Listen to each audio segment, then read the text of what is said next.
अस्सलाम वालेकुम, क्या हाल चाल है भाईजान? ठीक ठाक हो? खुश हो? यार मैंने देखा स्कूल में एक बच्चा चीर वेर पे आ रहा था। जो चीर होती है ना, उस पे बैठ के ना चल नहीं सकता, बेचारा माजूर है। तो वो उस पे आ रहा था पढ़ने के लिए। मैंने देखा, मैंने कहा यार इसके माँ बाप सोचते होंगे कि हमारा बच्चा पढ़ लिख जाएगा, कुछ बन जाएगा, इल्म इसके अंदर आ जाएगा। इल्म के साथ, तालीम के साथ बंदे को दीन और इस्लाम का भी पता होना चाहिए। इस्लाम के लिए भी अगर आपके अंदर आपका ईमान और दीन है, मजबूत है, तो सात समंदर पार भी आप कुछ करना चाहें हो सकता है। आपके पास डिग्रियां हैं, सब कुछ है, आपके पास नौकरी नहीं है, जॉब नहीं है, कारोबार नहीं है, तो आप कहते हैं यार इस पढ़ाई का फ़ायदा क्या है?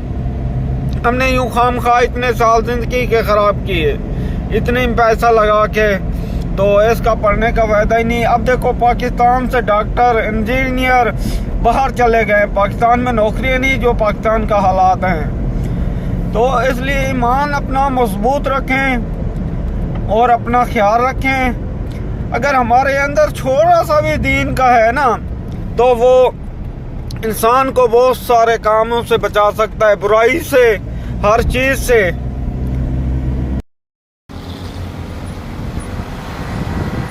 ये देखें जनाब, पानी कैसे लग रहा है पौधों को, खूबसूरती।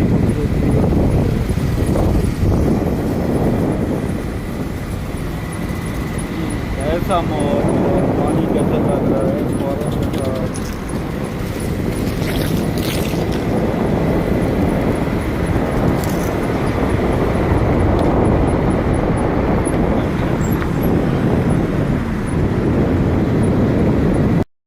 एक बात याद आ गई मुझे इसी मौजू पे ना। एक आदमी था, घर में सारा दिन फारिग बैठा रहता था, सोया रहता था, बच्चे भूखे मरते थे। उसकी बेगम ने कहा उसको, तुम जाओ यार कुछ कमा के आओ, कुछ बच्चों के लिए खाएं पिएंगे। तो वो चल पड़ा घर से, वहाँ चला गया जहाँ मजदूर खड़े होते हैं।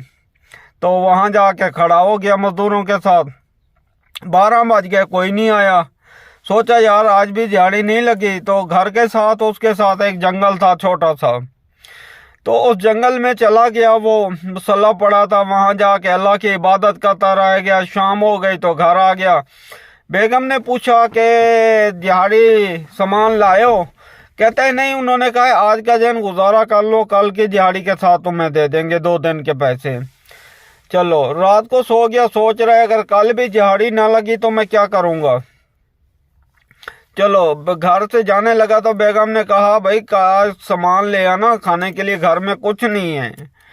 तो चला गया, फिर जाके मजदूरों वाली जगह पे खड़ा हो गया। फिर उसका काम नहीं लगा 12 बजे तक। फिर वो आके जंगल में अल्लाह की इबादत करने लग गया, शुरू हो गया नमाज पे। तो शाम हुई तो घर चला गया। तो बेगम ने पूछा बड़ी सख्ती से, कहती है तुम खाने के लिए बच्चों के लिए कुछ नहीं लाए? कहते हैं उन्होंने कहा है भाई आज का गुजारा कर लो, कल 2 दिन की इकट्ठी ले लेना मजदूरी। तो बेगम उसके साथ बहुत गुस्से हुई, तो बहुत नाराज हुई। तो वो सुबह फिर काम पे चला गया। तो बेगम ने उसे एक थैली दी, उसने कहा जो कुछ भी देना इसमें डाल के ले आना। तो काम पे चला गया। फिर उसकी मजदूरी नहीं लगी, जाके उसने जाते वक्त मट्टी की वो जो उसने थैली दी थी, उसने उसके अंदर मट्टी डाली और घर में फेंक दी। तो जाके मजदूरों वाली जगह पे खड़ा हो गया, नहीं काम लगा। तो वापस वहीं पे ही चला गया अल्लाह की इबादत करने जंगल में। तो रात हो गई, तो कह रहा है भाई अब रात हो गई, सो गए होंगे बच्चे, चलो अब जाके सो जाता हूँ, सुबह उठ के काम पे निकल जाऊंगा, 20-30 से बच जाऊंगा। तो घर में जब गया तो डर डर के दरवाजा खुला हुआ था घर का। तो अब सोच रहे अंदर जाऊं या नहीं जाऊं। तो अंदर से खानों की बड़ी खुशबू आ रही है। तो उसकी बेगम ने देखा, उसने कहा अंदर आ जाएं, क्यों बाहर खड़े हैं? जब अंदर गया तो कहता है ये खाने कहाँ से पाए, पका रहे हो, कहाँ से आया सामान?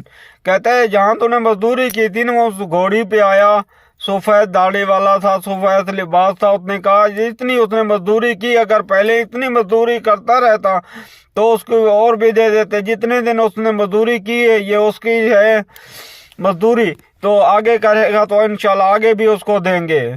तो उसने अपनी बेगम को सारा हाल फीला बताया, भाई इस तरह मेरा काम नहीं लगे, मैंने इस तरह इबादत की, लगता है अल्लाह ताला हम पे मेहरबान हो गया है। तो उसने कहा मिट्टी की थैली मैंने घर में फेंकी थी, चलो इसमें मिट्टी निकाल के फेंक दे, निकाल के थैली को साफ करके रख देते हैं। जब उन्होंने थैली उठाई तो मिट्टी निकाली, उसके अंदर सोने जेवरात थे। उन्होंने कहा अल्लाह ताला हो गया, उन्होंने तौबा की और अल्लाह की इबादत में सारे घर वाले लग गए। यही है इंसान का ईमान, और मजबूत होना चाहिए हर मुसलमान का। एक हाथ से बेईमानी कर रहे हो, दूसरे हाथ से ये लोगों के सर पे हाथ रख रहे हो, ये गलत है। ईमान और मजबूत होना चाहिए, तो अल्लाह ताला भी बे आसान कर सकता है। अगर आपके घर में नमक भी ख़त्म हो जाए ना मेरा भाई, वो भी अपने रब से मांगो। इंसान को कोई नहीं दे सकता किसी को, तो अपने रब से मांगो। अगर आपको मेरी वीडियो अच्छी लगी हो तो लाइक भी करें यार, सब्सक्राइब भी करें।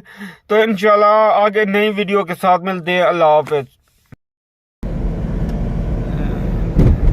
मेरे हालात